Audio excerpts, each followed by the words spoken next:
ரிஷப ராசி, இந்த பக்கம் மகர லக்னம்.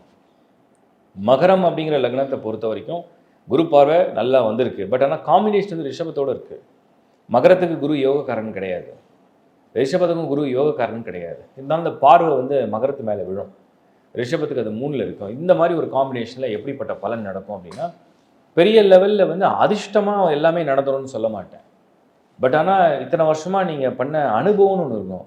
இப்போ அதிர்ஷ்டம் கை கொடுக்க போதா, அனுபவம் கை கொடுக்க போதா? அனுபவம் கை கொடுக்கும். ஸோ அதிர்ஷ்டம் இங்கே வந்து பெருசாக சப்போர்ட் பண்ணாது, ஆனால் அனுபவம் கை கொடுத்துரும். என்ன அனுபவம் இருக்குது, என்ன அறிவு இருக்குது, என்ன ஆற்றல் இருக்குது, என்ன உங்கள் வாழ்க்கை பயணம் இருக்குது, அதை பொறுத்து ஒரு பலன் வந்து உண்டாகும். அப்படிப்பட்ட நேரமாக தான் இருக்குது.